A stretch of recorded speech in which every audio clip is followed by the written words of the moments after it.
Espérate un segundo Ahorita que lo estoy Isabela nos dando. confirme. Oye, Yo les aviso. Creo que ahí está ya. Sí, sí, parece que sí. Siempre es raro hablar de esta forma. sí, esto está raro, ¿no? Sí, ya está, Paula. Yo nunca he hablado así. Buenas Ya está. tardes a los tres, también a los que estáis en vuestras casas. Gracias por haber venido. Hoy conversarán tres periodistas ejemplares. Tenemos a Óscar Martínez, de El Salvador, periodista del Faro, donde se ha dedicado en cuerpo y alma a entender el fenómeno de las maras en la región y ha publicado libros tan impactantes como Los migrantes que no importan o El niño de Hollywood, que ahora mismo acaba de ser anunciado finalista del premio Richard Kapuscinski de periodismo. Está también Josep Zárate, desde Perú, premio Gabriel García Márquez y premio Ortega y Gasset de periodismo, especializado en conflictos medioambientales y autor de un libro maravilloso que se llama Guerra del Interior. Y está con nosotros Carlos Manuel Álvarez, cubano, conectado ahora desde Ciudad de México, fundador del proyecto periodístico más importante que hay ahora mismo en Cuba, que es El Estornudo, y autor de la colección de crónicas La Tribu y la novela Los Caídos. Bueno, dicho esto, os dejo conversar a vosotros sobre las trabas que encontráis en vuestro ejercicio del periodismo. No tenemos moderador, ¿no? Somos nosotros mismos aquí arreglando nada. Pero Carlos, como si alguna vez nos hubiera bastado para hablar bastante a nosotros. La verdad que no, amigo, no necesitamos intermediarios. Pero empieza tú, dale tú o Joseph, yo soy mejor secundando. Mira, yo empiezo diciendo que es un gustazo en este encierro. Gracias por organizar esto. Ya solo verle la cara a ustedes también me alegra un montón. No dejan de ser raras estas conversaciones por esta vía. Cuando es de uno con uno, es más fácil pero cuando es así, entonces seguramente cometeremos así errores. Estamos navegando aguas que no estamos acostumbrados. Pero bueno, mira, yo empezaría con una cuestión. Antes de hablar de restricciones que las ha habido, yo estoy seguro que en El Salvador no las habremos sufrido como las habrán sufrido los colegas que están bregando en Cuba o en otros países, pero ha habido algunas. Ahora, antes de hablar de eso, a mí me quedaba en la cabeza estos días, he estado hablando con diferentes colegas de diferentes ramas, desde la literatura hasta el teatro, el trabajo social, y yo agradezco y volteo a ver aquella frase que sí me gustaba, que decía Alma Guillermo Prieto, que este oficio, cabrón, nos da la posibilidad de ver el mundo en primera fila, aunque casi siempre el espectáculo es nefasto. Pero yo sí agradezco la posibilidad de poder estar sintiéndome vivo en este periodo y sintiendo que aporto, que creas que estás en la calle con las medidas que hay que tener. Pero bueno, al menos hablo por mí, hablo por el equipo del Faro. Nos ha tocado estar produciendo más que nunca. Yo nunca había tenido trabajo en casa. Para mí es trabajar más de lo que ya trabajaba.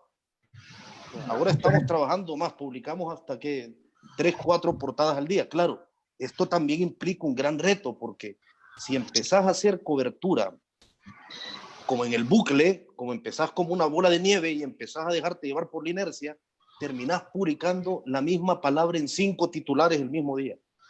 Y parece que estás informando de un ciclo que no es más o que una tragedia o que este ícono de héroes que han querido construir, que ahora todos son héroes, todo el mundo es héroe. Pero entonces te metes en esos bucles. Yo lo que les propongo, si ustedes quieren desviarlo, desvíenlo, es que empecemos antes de hablar de las dificultades y de las represiones o de las restricciones que tienen más que ver con gobiernos, que habláramos de eso, de cómo es estar haciendo periodismo, escribiendo, en un momento en el que no nos habíamos preguntado cómo estábamos. Es que te cambian hasta las rutinas más mínimas, pues. ¿Qué dicen? Síganle ustedes por ahí. No, yo estoy básicamente de acuerdo, ¿sabes? Eso que a veces se ve como, y lo es muchas veces, un privilegio el de estar colocado en primera fila, sea lo que sea que signifique eso. También en ocasiones se puede volver, o es siempre, en todo caso, un deber. No siempre el deber es un privilegio, ¿no? A veces te toca de todas maneras, aunque tú tengas el deseo, por decirlo así, de estar ubicado, digamos, desde otro sitio. A mí hay una cosa donde sí pondría unos signos de interrogación sobre ese lugar en el que tiene que estar el periodista ante la realidad y ante una realidad excepcional como esta. No cambia esa regla, ¿no? Que es que estamos ahí, pero hay una idea muy extendida de cómo es deber o de cómo se interpreta el oficio, de que hay que estar todo el tiempo en condición de respuesta, de estar dando respuestas y de estar solucionando, de estar aclarando un panorama que de verdad no es claro para nadie, no es claro en condiciones de normalidad, difícilmente lo sea claro ahora, ¿no? Yo creo muy fervorosamente, y esto es también una especie de una ideología, digamos, de la normalidad, que yo trato de aplicar como uno de los preceptos en los que siempre me adentro en el ejercicio del periodismo, pero que ahora también se cumple, que es el estado de pregunta, ¿no? Y es transmitir y escribir eso. Es escribir también ese estado de estupefacción, ese estado de duda, ese estado de desconocimiento, y obviamente desconfío muchísimo de la información que aparentemente está dando soluciones todo el tiempo, que es prescriptiva, que está interpretando la realidad en términos que no hacen más que reducirla, y es también, porque obviamente el público no es tonto, ni los lectores son tontos, ese rechazo masivo que hay muchas veces a la prensa, que es muy extendido, por eso esa proliferación de canales de información que no son, digamos, los tradicionales, y tiene mucho que ver con eso, ¿no? Tiene mucho que ver con cómo esa primera pregunta que tiene que hacerse el periodista es que desde dónde estoy situado, cuál es exactamente la verdad, cómo se construye, con cuántas, digamos, o sea, desde qué lugar nosotros estamos construyendo como esa suerte de certeza, si es que vamos a dar alguna. Y yo creo que en el coronavirus eso es más que visible, ¿no? La saturación de la información que hay, información repetitiva, información falsa, información especulativa, porque hay que llenar noticias, porque hay que llenar espacios, hay que llenar páginas. Y si hay algo que a mí me interesaría, digamos, que se extendiera a la prensa en general, es un poco esa idea. Ya sé que es bastante contracorriente y suena muy poco práctica, pero es esa posición natural en la que debiera estar siempre el cronista, ¿no? Que sabemos que es una posición, si no más reposada, sí una posición más reflexiva. O sea, incluso esta premura tiene que darte la opción de ejercer y de practicar una mirada, y una mirada siempre lleva tiempo. En cualquier caso, ese es el ejercicio del periodismo que me interesa a mí consumir, generar, no reporteando en esta situación, porque no estoy reporteando, pero sí editando, sí al frente de la edición y de la publicación del estornudo, ¿no? Entonces yo creo que en principio eso sería como una premisa general, que es básicamente lo que yo le exijo a la prensa, tanto a quienes la hacen, como tanto desde la parte de que uno también, digamos, es un receptor de la prensa, de las noticias y de la información en general, ¿no? Sí, bueno, qué chévere escucharlos, chicos, de verdad, y me siento un poco menos solo, ¿no? También por esas preocupaciones que ustedes tienen, porque justo más temprano le comentaba a Paula y a Andrea que, claro, en el medio donde yo trabajo en un medio de comunicación de investigación, sobre todo muy chiquito, pero que tiene mucho alcance, que se llama IDL Reporteros, y que normalmente antes de la pandemia cubríamos sobre todo corrupción corporativa, estatal, etcétera, pero ahora nos hemos abocado un poco a cubrir lo que está pasando en la ciudad, sobre todo, ¿no? Y a mí estos días, visitando sobre todo hospitales públicos, recorriendo un poco las calles, y viendo muchas cosas que son muy difíciles de traducir en un lenguaje, ¿no? Un lenguaje como rápido, que pueda producir como artículos que digamos que en otros colegas, por ejemplo, que yo admiro mucho la velocidad con la que producen, y yo me he visto envuelto como en una situación como de ansiedad constante de cómo rayos poder expresar eso que vi, eso que sentí, que experimenté en un artículo que no sea algo más de lo que ya se está leyendo todo el tiempo, ¿no? O sea, a mí al menos estoy como en un estado de saturación de información, ¿no? Entonces, poder escribir algo que más bien sume algo más de comprensión, o que intente sumar algo más de comprensión sobre lo que pasa, es muy difícil, ¿no? Por lo que explicaba Carlos hace un rato, ¿no? Que al menos para mí, que sobre todo que me tomo mucho tiempo en escribir algo, que digamos, aprender a mirar o intentar mirar algo como de otra manera toma tiempo, ¿no? Pero creo que igual está bueno, como tú dices, como tal vez tomarlo como un reto, ¿no? Para poder entrenar otro tipo de mirada, ¿no? Sí, Pero no sé si lo voy a lograr igual, pero, pero creo que como bien decía Oscar, de algún modo, respecto a muchos otros oficios que se pueden ejecutar ahora en medio de la pandemia, somos personas muy privilegiadas, ¿no?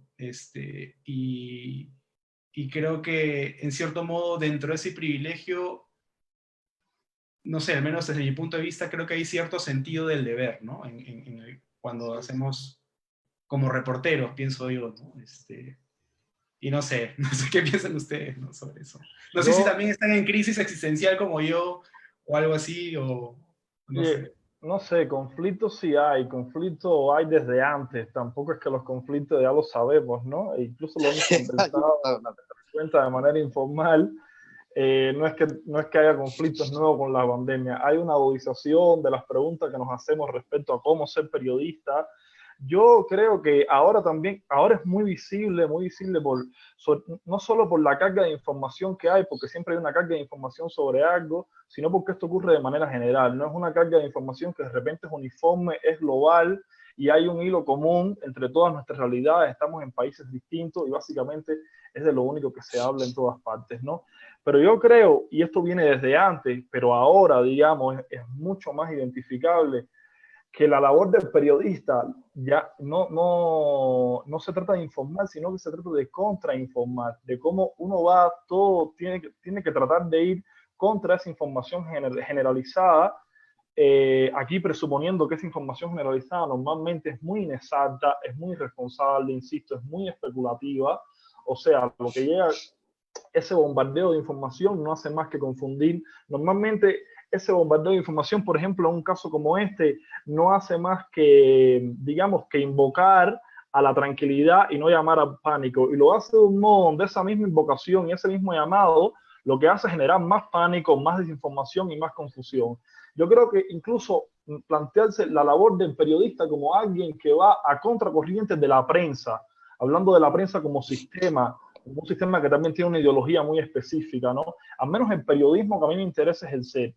Y el periodismo de los periodistas que a mí me interesa leer, como ustedes, sin ningún tipo de hipocresía en este caso, el periodismo que a mí me interesa leer, yo siempre noto que hay detrás, planteado de manera explícita o no, esa idea, esa misión, también por llamarlo en términos un poquito más grandilocuentes si se quiere, de que está yendo también contra la prensa, ¿no? Uno está peleando todo el tiempo contra informaciones falsas, no contra un vacío.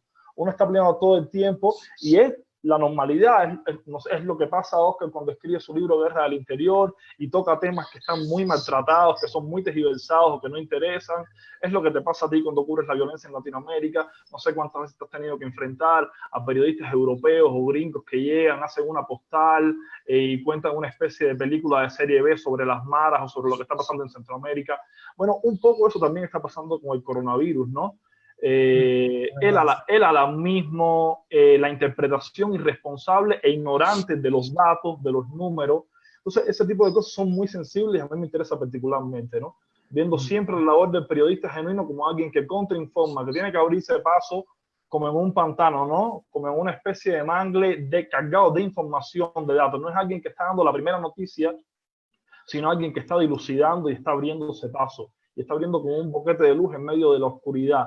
Porque yo no creo que la oscuridad esté, ¿sabe?, en el silencio en este caso, sino que la oscuridad está en el ruido, en esa cantidad de información, en esa cantidad de noticias. Es donde a mí me parece que está básicamente, o sea, el silencio, el vacío, nosotros no lo conocemos. De hecho, hoy ni siquiera se desconoce eso en un país como Cuba, que es un país aislado, por ejemplo, un país donde la información es limitada, donde circula poquísimo, donde está completamente manipulado, donde está en función de la propaganda. Ni siquiera eso pasa allí. No creo que haya un rincón hoy en un mundo tan globalizado donde la pelea del periodista no sea esa, ¿no? Y fíjate que me gusta lo que dicen. Les voy a poner un ejemplo a ver si les parece. El buen y trabajador colega Alberto Pradilla, el autor del libro Caravanas, ha estado quejándose en sus redes sociales de algo que tiene mucha razón. ¿Cuántos titulares hemos visto desde que esta carajada empezó que dicen no sé qué en tiempo de coronavirus? Los osos pardos en tiempo de coronavirus. La pobreza en tiempo. Diarios de la decís, y decir, mira, claro, y yo estoy seguro que nosotros hemos puesto muchos de esos titulares, y luego decir, no le hemos explicado a la gente qué chingados son tiempos de coronavirus. O sea, adoptamos un eslogan y lo llevamos a titular como gremio, pero mundialmente yo creo que si pudiéramos hablar ruso, encontraríamos una jerigonza ahí que dijera no sé qué en tiempos de coronavirus. Y no hemos explicado, o sea, y luego decimos, no hemos explicado eso. A mí me gusta lo que decís de quedarse con preguntas, porque a ver, yo sí compartimento cosas, ¿vale? Yo creo que vivimos en un tiempo donde pasan varias particularidades para un periodista. No digo que la vida de alguien como un repartidor de comida o un restaurantero no fuera interesante antes, podía ser muy interesante. Digo que ahora es urgente.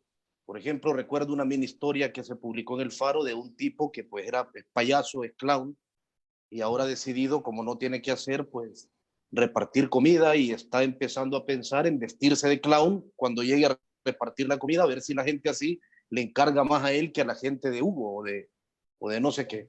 Entonces, ciertas historias se hacen particulares. Desbrozar eso y encontrar aquellas que signifiquen más allá del elemento entretenido particular es un reto.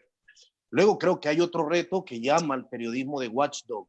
En tiempos como este, y eso es algo que en El Salvador lo hemos vivido, los pensamientos y los planteamientos maniqueos son más jodidos. La gente no busca gobernantes, busca padres protectores y madres protectoras que les digan haga esto, no haga esto, la mascarilla es esta. Yo a esta altura no sé cuál es la mascarilla. La mascarilla es esta y no aquella otra, te tiene que poner tal alcohol gel en las manos. Y esto lleva a que muchos gobernantes, muchos políticos, muchos funcionarios que ya antes no tenían vocación de demócratas, empiecen a creérsela y empiecen a comportarse usando militares o policías como eso, como un padre protector, con esos eslóganes tan facilistas de manual que son Dios, el pueblo, los sentimientos y los enemigos.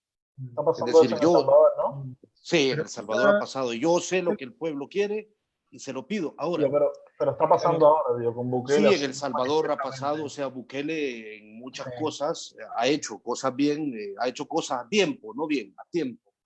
Y hay otras cosas donde él es un gobernante por Twitter. Él es ahora mismo alguien que lanza edictos reales en un tweet y dice, mañana esta ciudad está cerrada y esa noche tenés a los militares cerrando. Ahora, sí creo que también es, hablando de los cronistas, de esa especie particular de ornitorrincos que nos costaría definir, aunque muchos de nosotros nos pongamos así en nuestras cuentas de Twitter. Lo digo por mí. La otra vez, el solo hecho de salir a la calle con buenas preguntas en la cabeza, porque en la discusión que teníamos en el periódico es, la miseria está presente, quitarle tiempos de coronavirus a un titular. Pero si vos ahora haces la historia de un miserable, de alguien que hoy no tiene que cenar, pero no pones en contexto que esa persona ya era miserable, que quizás su miseria solo se ha agravado, entonces estás contando la historia de un día y no de un universo.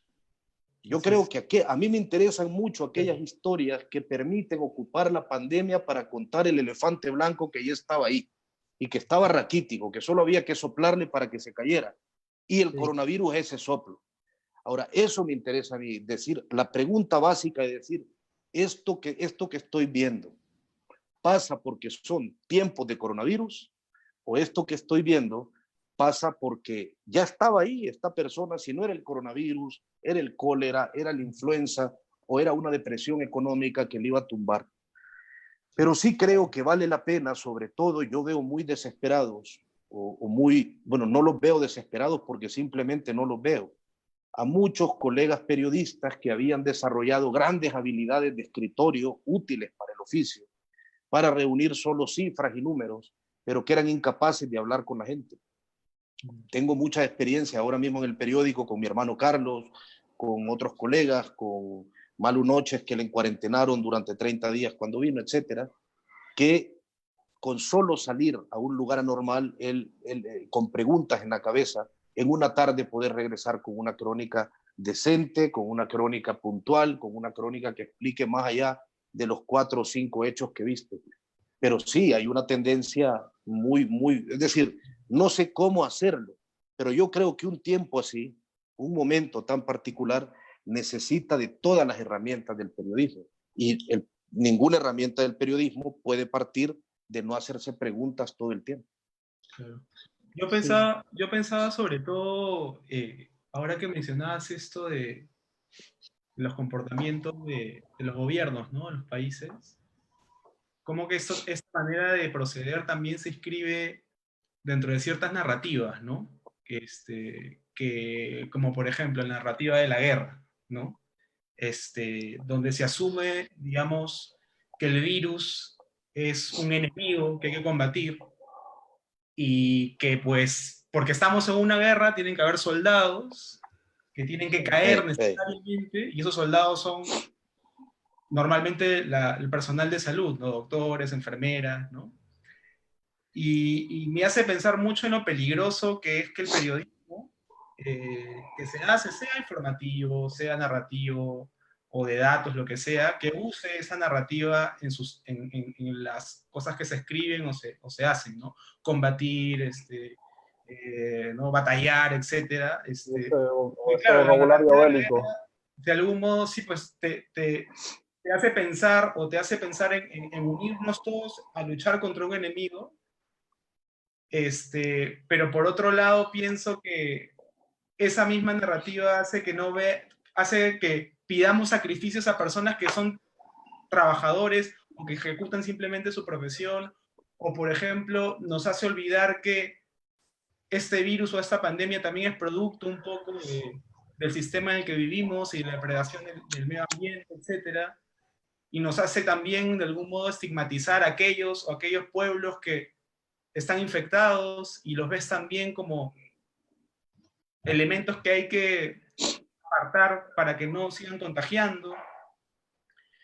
Y a veces no nos damos cuenta que así también hemos visto a los pobres de nuestro país, ¿no? A la gente que tiene menos recursos, etcétera. Entonces creo que eso, el periodismo que se está haciendo ahora también de algún modo, o que hacemos de algún modo, está alimentando esas narrativas, ¿no? Y que pueden al fin y al cabo como agudizar más esas diferencias, más que resolverlas. No sé qué piensa. Mira, yo digo una cosa breve ante esto. Sí, yo sí creo, o sea, yo ya saben que en esto algunas cosas entiendo todos los errores que hemos cometido. Ahora, yo por la parte de funcionar como una verdad opuesta, no una verdad, una versión opuesta y una lectura distinta a la unívoca que se quiere plantear, porque lo hemos vivido, a mí sí me parece que la labor del periodismo informativo está siendo muy esencial. En El Salvador lo hemos visto. Ahora, creo que a la hora de trascender de eso, hace poco yo leí un texto que Mariana Enríquez, un texto breve, un ensayo que Mariana Enríquez publicó en la revista del UNAM, donde ella, sí, la ansiedad, un excelente texto, vaya, imagínate, ese es un texto periodístico de opinión, sí que de opinión, que refleja lo que un montón de gente está pidiendo, está sintiendo, supongo. Ahora, también hay una lectura bien maniquea y bien simplista del periodismo, porque en tiempos donde parece, como vos decías, Joseph, que hay una guerra y que estos son antagónicos, los que quieren que el pueblo muera y los que quieren que el pueblo se salve, o como pasa en Nicaragua, los que creen en Dios y en el gobierno y salen a una marcha a protestar contra el coronavirus, y los otros que como no creen en Dios ni en el gobierno les va a dar el coronavirus.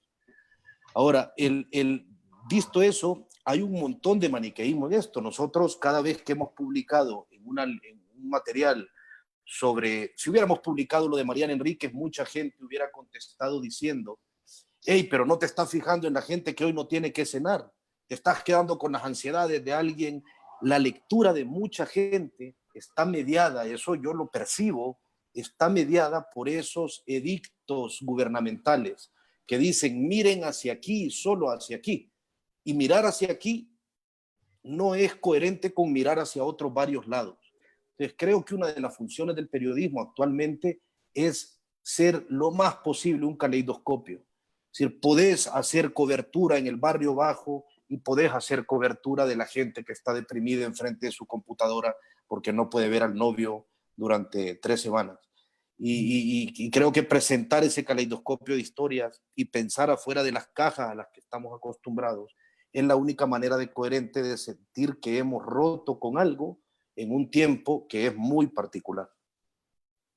Sí, absolutamente, como privilegiar la información sobre una clase, sea la que sea, hacer como ese tipo de ejercicios, disque justicieros, no hace más a la larga justamente que seguir perpetuando o seguir dibujando, digamos, esa fragmentación marcadísima y esa separación, digo, a nivel de clases que la hay, pero luego como ese monopolio del sufrimiento o de que hay que mirar solo hacia un lado siempre tiene más que una mirada, digamos, es sobre todo una mirada condescendiente muchas veces, ¿no?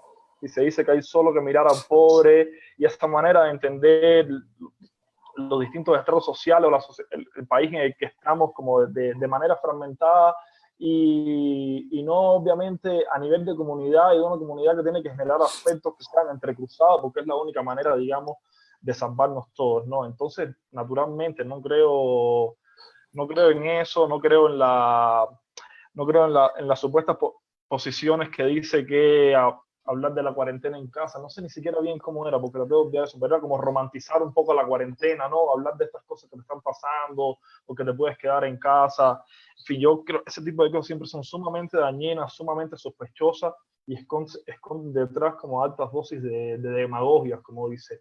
No, yo creo que como esa visión amplia, esa visión abierta, es consustancial a la prensa, naturalmente. Y me parece que cada uno en su lugar está intentando como retratar eso o un poco hacerse cargo de todo eso, ¿no?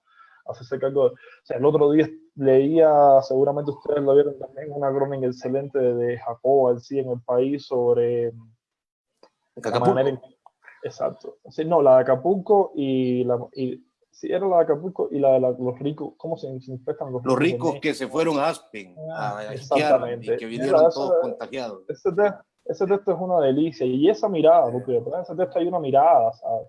O sea, hacia dónde uno está apuntando es también una delicia. Y hay una luz nueva en medio de todo esto. Es un texto sumamente político. Es un texto que cuenta una historia que todo el mundo va a leer de antemano, porque naturalmente nada puede ser efectivo políticamente si no cumple primero con las funciones propias del oficio, de su propia naturaleza, ¿no? Es un texto que cumple obviamente con todo lo que hace un texto periodístico excelente y por ahí luego arroja una luz nueva y eso ya es un saldo sumamente positivo para todos, ¿no?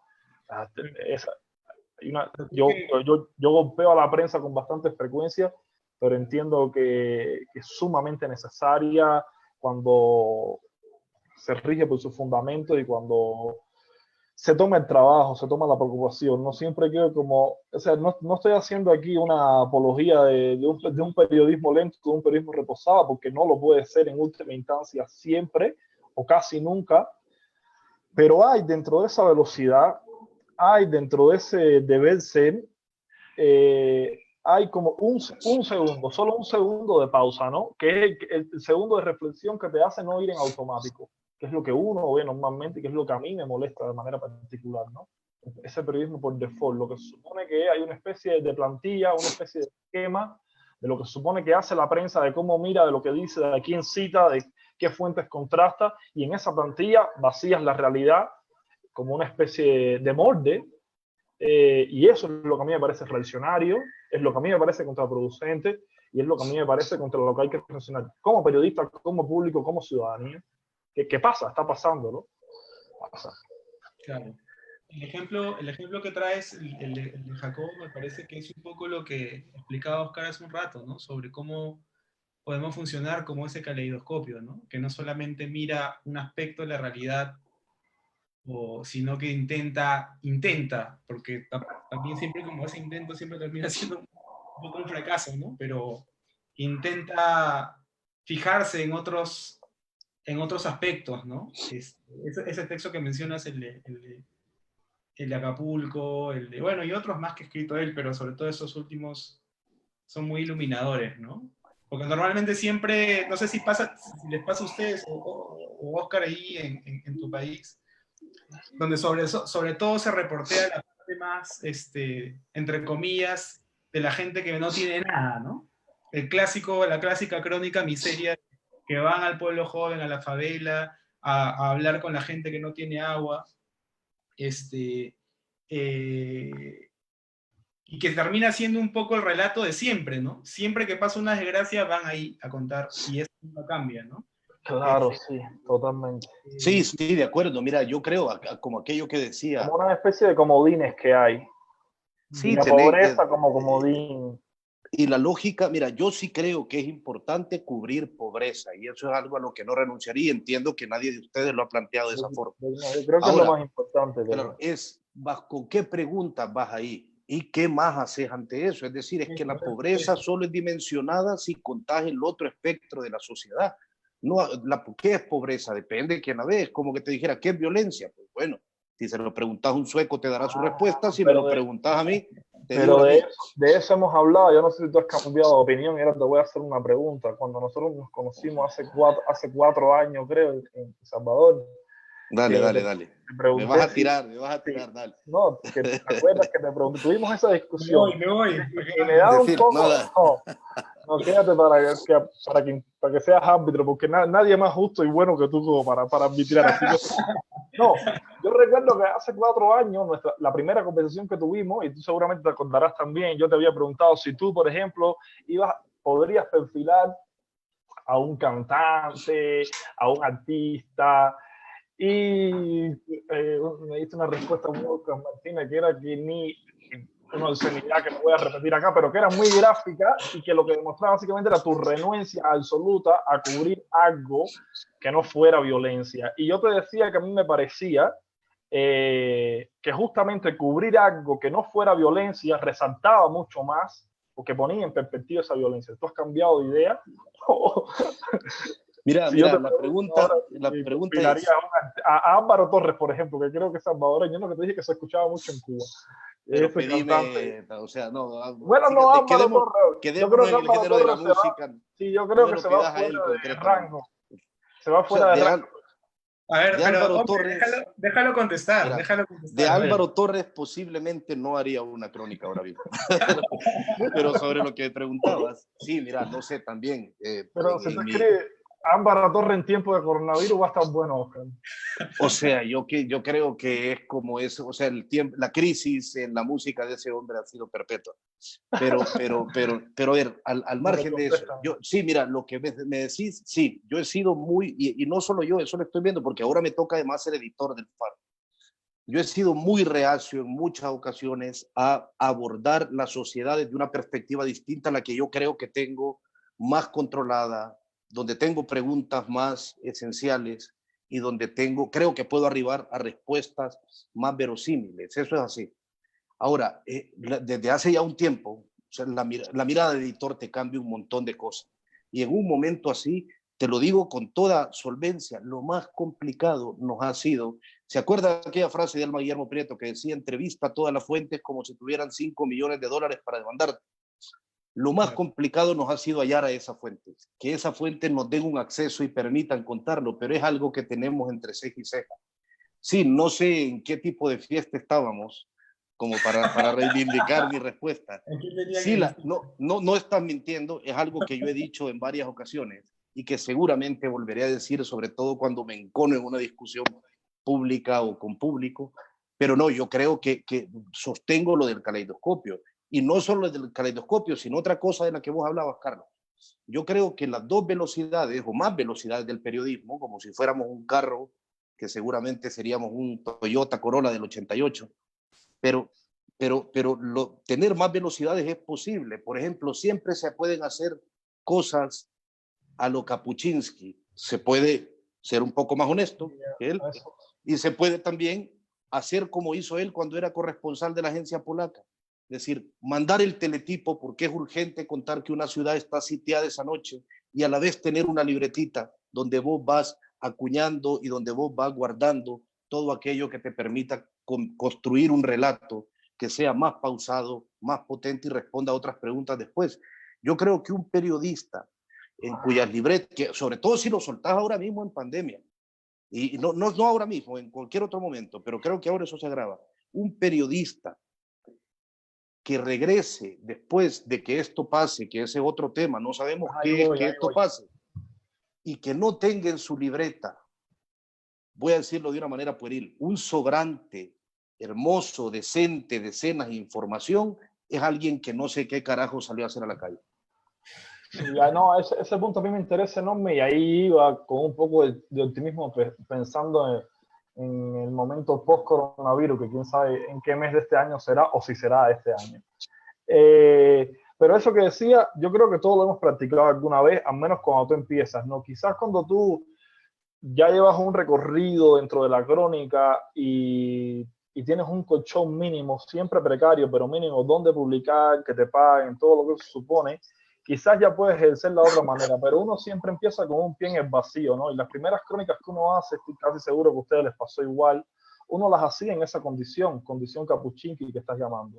La de ir a un lugar como un reportero, como alguien que tiene que enviar despachos, digamos, despachos inmediatos, y alguien que está aprovechando eso para recoger todo lo que no puede hacer ese día, pero que le va perfilando una sensibilidad, ¿no? Le va encontrando una historia que por fuerza tiene que exigir más tiempo, y eso es un poco como el truco que uno hace, ¿no? Y es muy importante también como esa labor del periodista que envía despacho. Eso también requiere una serie de habilidades, una serie de trucos que luego son muy importantes también dentro de la crónica, ¿no? O sea, una escritura que tenga que ser rápida, que tenga que ser urgente, naturalmente también tendría que tener sus virtudes, ¿no? Virtudes incluso hablando en términos estéticos. Eso por una parte. Cuando yo escribí La Tribu, la hice básicamente así, recibiendo encargos de textos, vendiendo historias que no eran obviamente una historia de 5.000 palabras, pero aprovechando la cobertura que me daba ese medio específico al que le vendía la historia para luego hacer mi trabajo, el que yo realmente quería hacer, ¿no? Eso por una parte. Por la otra, seguirme dentro de la circunscripción del cronista y retomando lo que decía inicialmente, que es pensando en esa época de post-coronavirus, hay siempre como una mirada del periodismo que a mí me interesa enormemente, que no es el periodismo que va hacia la realidad o hacia el suceso de excepción, digamos, hacia el suceso que es una alteración de la realidad, sino hacia el suceso que cuenta una realidad que pudiéramos calificar como normal. Hay un ejemplo que yo siempre pongo, de hecho ahora tengo que grabar unos videos para una especie de taller y es uno de mis ejemplos capitales.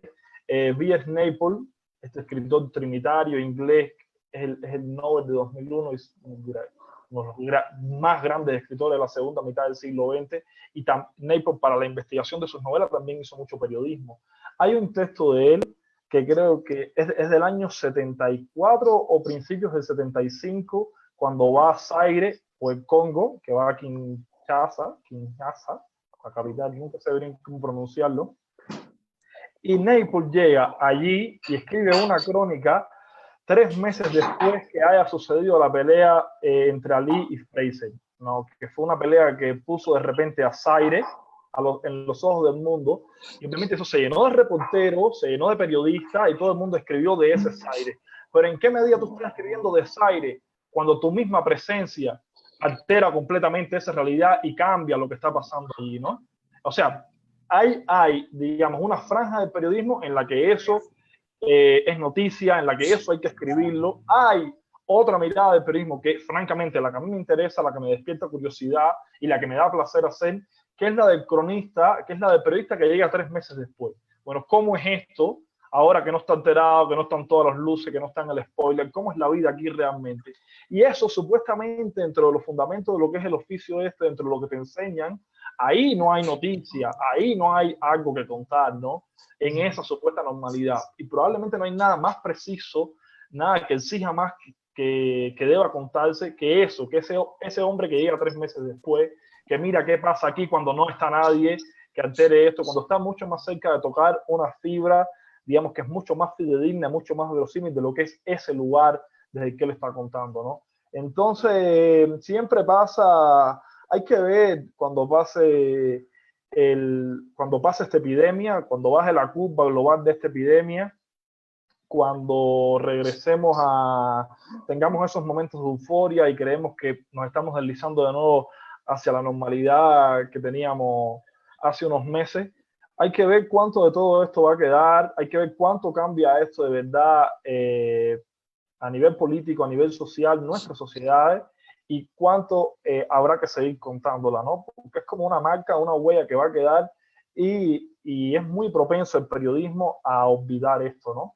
De repente uno no sabe a qué se debe, pero cuando algo se va de agenda, de repente parece que no es importante contarlo, y yo creo que esto, lo que está pasando aquí, si algo me atrevo a asegurar, y no me atrevo a asegurar casi nada sobre esto porque no sé un carajo, pero si algo es que hay cosas, hay marcas que son irreversibles, ¿no? Y es un momento igual donde el periodismo, donde el periodista tiene que estar y tiene que seguir.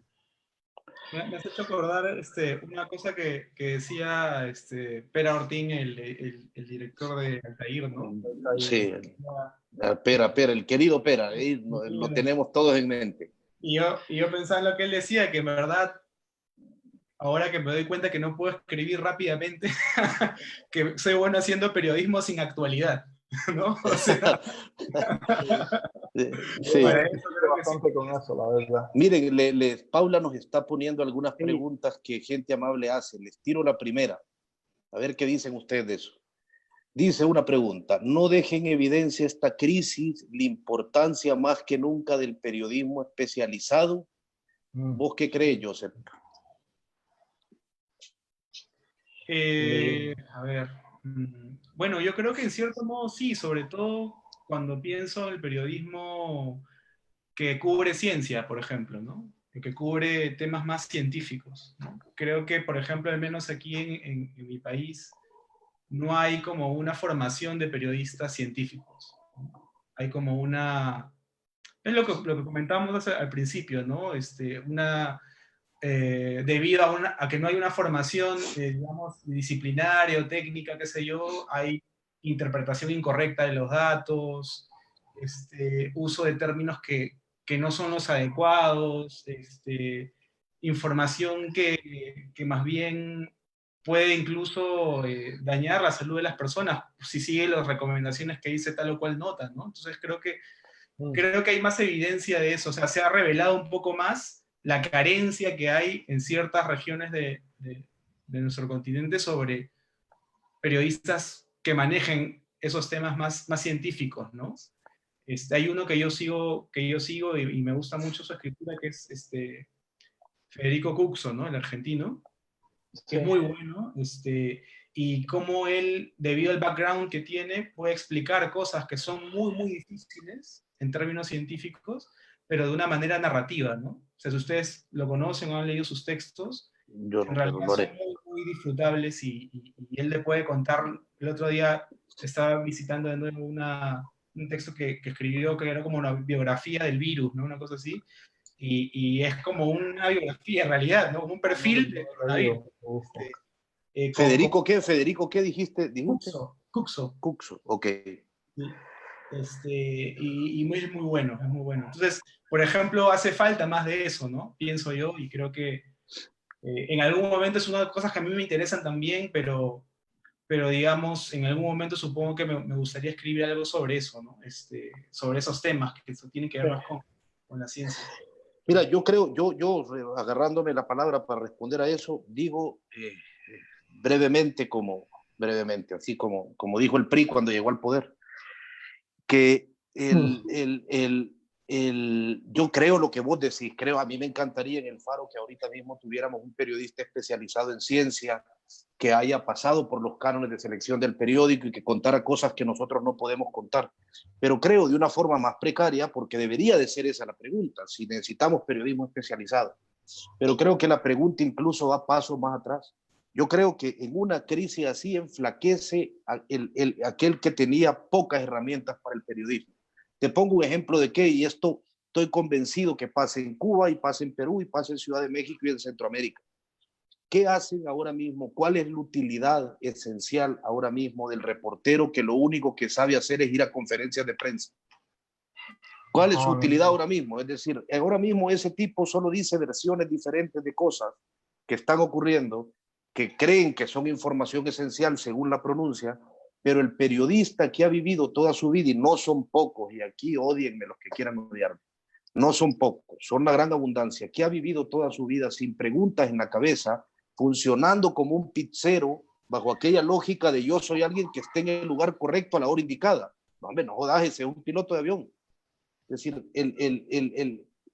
funcionando bajo lógicas de llegar, recoger sin saber y transmitir, como si fueras la grabadora en algún momento. Y yo creo que una crisis como esta, imagínense, ustedes y nosotros, a quien respeto mucho, ahora tenemos una crisis de qué preguntarnos en este momento. Hombre, yo creo que hay mucha gente que esa crisis no la tiene porque nunca se hizo preguntas, algunos porque no se las hicieron particularmente, y otra gente porque sus medios les acostumbraron a trabajar en maquilas de la información y nunca les dieron la oportunidad de ser realmente periodistas o les atrofiaron esa posibilidad. De eso hablaba yo ahorita. Yo directamente no creo que eso sea periodismo.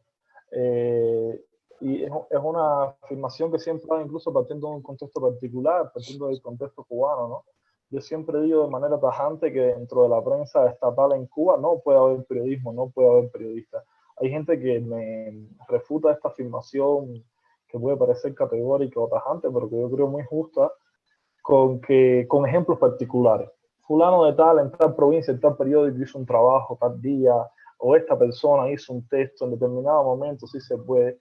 Y eso básicamente es como decir que en un hospital, de repente, un hospital de 20 plantas, hay un ortopédico en el piso 16 que sí arregla el pie, pero no, los demás no. Pero en este hospital, de repente sí hay alguien que es un pediatra que sí se encarga de los niños. Los cirujanos matan gente, los nefrólogos no tienen los riñones, pero sí hay un ejemplo, ¿no? Entonces yo creo obviamente que esa prensa, no periodismo, esa prensa que es un envase al vacío y un reproductor pasivo de determinadas coordenadas políticas dentro del juego político que hay en cada país, de partidos, de facciones, de oposición, de gobierno, de poder, etcétera, es sumamente contraproducente, sumamente reaccionaria. La mayoría de las cosas que se dicen en conferencias de prensa son vacías, son insulsas y ya vienen de antemano con un filtro ideológico que está contando con la complicidad de ese periodista que cree que está cumpliendo su oficio a reproducirlos de manera como muy, ¿sabes? Sin ningún tipo de cuestionamiento, sin ningún tipo de filtro con lo que le están dando. Eso por una parte. Yo creo, volviendo a la pregunta que nos habían lanzado, que hay distintas maneras de hacerse cargo desde la prensa de la especialización y de la ciencia, ¿no? Una puede ser naturalmente en momentos como este, a lo mejor momentos contingentes, un periodista especializado si ya lo hay, pero difícilmente en un mes, en un año, en 5 y en 10 nosotros nos podamos volver especialistas de algo como epidemiología. Habría que abrirle paso y sería mucho más fácil de que un epidemiólogo y un científico de renombre aprenda el oficio de la prensa, que es bastante más simple, bastante más básico, y también darle paso en los periódicos, no a esa voz, ¿no? Entendiendo la prensa siempre como un oficio que es secular, que es laico, es decir, yo todo mi rechazo también vuelvo a ese fresco pasivo que hace donde de repente parece que todas las voces son iguales, que todas las voces tienen el mismo peso, y es el deber de la prensa hacerse cargo, digamos, de un científico, pero también de un religioso evangelista que está negando el efecto del virus, o que está negando cualquier tipo de evidencia científica, ¿no? Y poner eso en la misma balanza, hay también ahí en principio un acto criminal, ¿no? Entonces hay que tener la prensa como un sujeto activo, es lo que a mí me interesa sobre todo. Y lamentablemente, nosotros lo sabemos, uno de los componentes éticos que se supone con el que nuestro oficio queda bien parado es con el que de no intervenir, con el que de no participar, con el de limitarse a reproducir. Nosotros somos solo alguien que informa y como si no supiéramos qué estamos informando y cuál es el daño o no que esa información está produciendo, ¿no? Me parece eso sumamente irresponsable y me parece que eso es una premisa que hay que revertir, ¿no?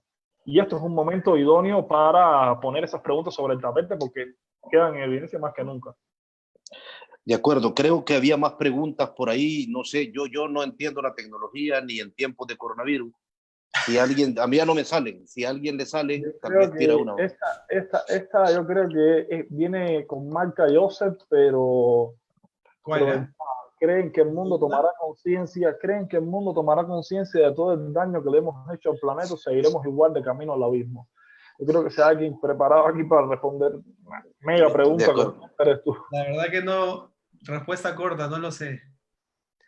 ¿No lo sabes? Pero vos has cubierto impactos en la sociedad de eso, o sea, has cubierto el desapego no solo por entornos y por hábitats, sino sobre todo por la gente que vive ahí. ¿Qué tenés que decir? ¿Qué te inspira esta pregunta? ¿Qué sacas de ahí?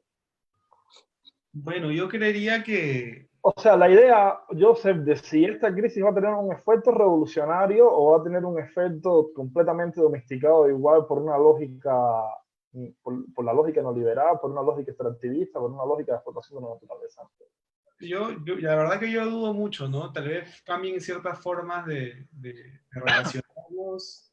Bueno, pienso, por ejemplo, ahora en las comunidades indígenas, ¿no? De mi país. Ey, ajá. Lo que han hecho ahora, por ejemplo, es cerrar sus propias fronteras, ¿no? De sus propias comunidades. No dejan entrar a nadie que no sea de la propia comunidad por miedo a contagiarse. No es algo nuevo que hacen, ¿no? Es algo que se hace desde que llegaron los europeos a América, ¿no? Y bajo esta lógica de que, son pueblos no contactados, en realidad no es que sean no contactados, sino que no quieren que sean contactados, ¿no? Es decir, no quieren Hay una conciencia y una voluntad. Así Sí. es. O Claro. sea, ya saben, obviamente, por una serie de muertes y genocidios desde antes de la época del caucho, y esta cosa del coronavirus es más bien como una reminiscencia de esa época. De algún modo. Tienen una memoria muy... Entonces han decidido cerrar sus fronteras en muchas zonas rurales de mi país. Y yo creo que eso va a ser también un antes y un después, ¿no? Un antes y un después, sobre todo en esas zonas, ¿no? Cómo se relacionan, sobre la importancia que tienen, por ejemplo, los agricultores, que básicamente son los que ponen los alimentos en las mesas de la ciudad, ¿no? Es bien loco eso. Yo creo que esas dinámicas van a cambiar y se van a poner un poco más duras, ¿no? Mira, así como vos decís, eso de no contactados, que es una cuestión, bueno, yo nunca le he leído más allá, perdón mi ignorancia, que los materiales como que ha sacado gente del Cono Sur. Recuerdo el tuyo, recuerdo un libro de Marco Avilés, de nosotros, de quiénes somos los cholos, donde hablaba de los no contactados también, que me parece una construcción solo parecida a aquella de cuando hablaban de los extranjeros en Estados Unidos, que casi que le llamaban aliens. Pero, sí, pero fíjate que con esto veo una cuestión, claro, y eso sería una cobertura fenomenal. No te la voy a copiar ahora mismo, pero la pienso. Que es, yo recuerdo, es que eso es en tiempos de normalidad, como vos decías, como vos acabas de decir, Joseph. Yo recuerdo un montón de comunidades guatemaltecas cuando no sabíamos ni de coronavirus ni nada de eso, que cuando llegaban los militares, cuando el Estado se acercaba a sus comunidades, siempre era en forma de un militar que curiosamente lo golpeaban. Entonces, esa era la presencia del Estado. Te recuerdo en una montaña que se llama El Carrizo, en Guatemala, en un momento llega un carro de la fiscalía a hacer una erradicación de amapola. Y todos los niños, al ver los pick-ups del pueblo, salen corriendo hacia el pick-up. Cuando ven la cama del pick-up, los niños se van decepcionados. Y entonces cuando los fiscales, rodeados de militares que llegaron después, preguntan qué les pasa a los niños, cuál es su decepción, que querían mejores herramientas de erradicación, ¿okay? Los del pueblo, los de una montaña poco visitada, contestan diciendo, es que cuando los otros señores vienen siempre traen juguetes en la cama del pick-up. Cuando los señores que compraban la amapola llegaban, traían juguetes, y el estado era tan extraño para esta gente que era un pick-up vacío que ellos no entendían porque nunca llegaba el Estado. Entonces, esta es una de las cuestiones que ahí me hace pensar, claro, en términos de qué va a pasar, como hablan con el respeto al medio ambiente, creo que la pandemia es solo una forma de ver cosas que vos ya has contado, por ejemplo, que es una constante ese desinterés. Quizás se agrava en este momento, pero no es algo que vino con la pandemia. Es decir, contar, suena muy llano lo que he dicho, pero es que es así, hay cosas que ya estaban así y que no es que la pandemia nos permitió verlo, es que la pandemia fue tan particular que despertamos de algo que nos valía tanto y lo volteamos a ver, no sé. Claro, es que también no vemos que pandemias como esta, no es que alguien las inventó en un laboratorio, ¿no? Que hay esa teoría de la conspiración, ¿no? Sí, cabal. Sino que es producto también de las formas de producción del capitalismo, ¿no? Entonces, creo que eso es lo que perdemos también de vista y sobre todo se basa pues en la explotación, digamos, totalmente descabellada de hábitats y de recursos naturales, ¿no? Entonces creo que, por ejemplo, cuando hablamos de combatir al virus, bajo esta metáfora de la guerra, a veces perdemos de vista eso. No es un enemigo externo como un alien que viene a invadir el planeta, sino que es producto de nuestras propias decisiones y nuestro propio estilo de vida, ¿no? Y creo que eso no hay que olvidarlo. Por eso creo que en este ejercicio de demolición del que hablamos al inicio, creo que el periodismo puede un poco como poner en crisis esas metáforas, esas narrativas previas, ¿no? A cómo estamos leyendo la pandemia, ¿no? Fíjate qué jodido lo que acabas de decir, porque de ahí se saca una gran lección de periodismo. Una de las lecciones periodísticas de la pandemia es no presentemos como nuevo lo que no lo es. Cuando el periodismo tradicionalmente te dice descubrí cosas nuevas. Pero esa es una gran lección. No presentemos como nuevo algo que ya estaba ahí. Y muchos lo hacen, o muchos lo hacemos. La verdad es que si te pones a ver, todo estaba ahí, incluso el virus estaba ahí, ¿no? Es un poco como de repente lo que hace es como se agudiza la realidad, adquiere un matiz, no sé si en términos de tono, en términos de color, pero las contradicciones son mucho más visibles, son mucho más visibles dónde hay que contar, dónde hay que enfocar, sobre todo qué es lo importante, ¿no? De repente muestra la fragilidad de una cantidad de cosas que nosotros creemos que son prioritarias y no lo son, y cómo las cosas verdaderamente, o sea, a nivel individual y a nivel social, las cosas que dejamos de lado, las cosas a las que ya están normalizadas, estamos acostumbrados, de repente vuelven a adquirir ese nivel de prioridad e importancia que merecen, ¿no? Yo creo que para eso pudiera servir, si es que tenemos que buscar, digamos, razones positivas dentro de todo esto, que la hay.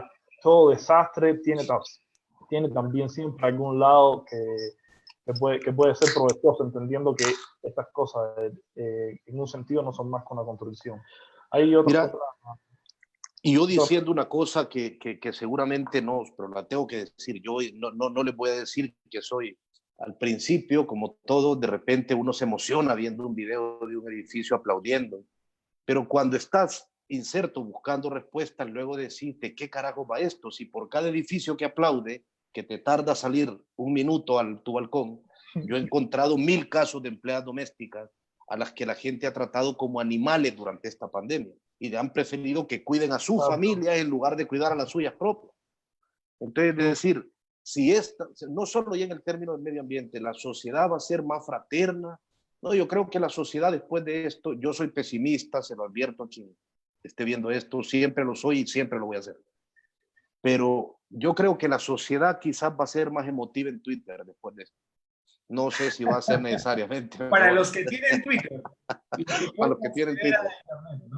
No, uno no sé si pesimista, pero uno siempre tiene una naturaleza escéptica, ¿no? Pero por eso mismo, como tu naturaleza es esa, quizás probablemente tu deber sea, yo no sé si llamarlo optimismo, del lugar del que yo vengo, esa palabra siempre me hace sacar el revólver, el tema del optimismo y el tema de la esperanza, están completamente manoseados. Pero como uno tiene una naturaleza escéptica, pues justamente por eso mismo, como una lógica de esa misma naturaleza escéptica, tienes el deber de hacer algo y tienes el deber de preocuparte, ¿no? Tienes el deber de mirar y de entregarte a esos afectos, incluso como te dije, entendiendo que esa es la primera categoría de lo político. A mí me interesa muchísimo eso, ¿no? Me interesa la manera en que podemos mirar este virus, la manera en que nos interpela esta pandemia, y son siempre en esos términos en los que nosotros podemos podemos maniobrar con una lógica además que es la que esto pone de relieve, ¿no? Que somos también completamente casuales, que somos sumamente frágiles, que no somos el centro ni nada gira alrededor de nosotros, y un cambio de esa mentalidad, si sucediera, debería generar entonces unas lógicas de relación que también fueran mucho más armónicas y mucho más, debería, pero no sabemos si va a pasar, ¿no? De todas maneras, no es algo que haya que dejar de manera tan, ¿sabes? Como de brazos cruzados en manos de lo que está haciendo este ente molecular con nosotros, sino que hay que actuar a partir de ahí, ¿no? En cualquier caso, sería un escenario, si habría un escenario distinto, un escenario que hay que construir, sobre que hay que trabajar, o sea, hay que agarrar la pala, el pico y, digamos, labrar esa nueva tierra que nos dejaría el paso de este fertilizante, por llamarlo en términos más nobles, ¿no? Yo creo que esa es la que hay y esa es la que queda. Sigue estando en manos, nosotros seguimos estando en manos de nosotros mismos. Hay otra pregunta acá que yo veo francamente difícil y sin respuesta, al menos de mi parte. Dije, ¿se les haría más fácil como periodistas explicar la desigualdad y la teoría, madre mía, y la teoría de la lucha de clases a partir de hashtag me quedo en casa después de esta crisis? Yo a partir de un hashtag no puedo explicar nada, pero no sé si ustedes pueden. Si Yo no, sé. ajá. Sí, tú sí. Se les O haría... sea, explicar la desigualdad y la teoría de la lucha de clases a partir de hashtag me quedo en casa después de esta crisis. No lo sé, porque la verdad que yo, o sea, que esas preguntas, la verdad que Sí, está con un complicado. hashtag, no sé si con un hashtag se puede explicar la No desigualdad sé. y la teoría de lucha de clases, no lo sé, la verdad que no lo sé, no sé si Oscar puede No hacerlo. sé, yo creo... Yo creo que a través de un hashtag no se puede explicar nada. Los hashtags son a través de 280 caracteres, pero sí creo que esto nos permite, o no nos permite, ya estábamos permitidos de antes. Nos Pablo, obliga a ver la desigualdad de una forma, nos obliga a ver la desigualdad, eso sí lo tengo claro. yo creo que sí vas por ahí. Yo creo que tú encontraste, digamos, como la punta del hilo, porque Pablo nos está diciendo que cree que la pregunta va en el sentido de los que no se pueden quedar en casa, ¿no? Ok, claro. Bueno, Sí. si lo tomamos por ahí, por supuesto, ¿no? Por supuesto. A veces, bueno, ahora pensaba en estos días, ¿no? Sobre todo con lo que les contaba de esta visita que estoy haciendo. Tampoco, rápido, Joseph, porque lo que tengo que decir es muy breve. Tampoco el virus demuestra algo que ya está demostrado de muchas maneras antes del virus, ¿no? O sea, que hay gente que no se puede quedar en casa y que no es algo que el virus pone en relieve, ¿no? Sino que una contradicción estructural y un clasismo estructural de repente adquiere este cariz en esta circunstancia, pero antes lo habría y lo habrá después de otras maneras, ¿no? Pero lo que pasa es que hay la idea de que el virus es un igualador, ¿no?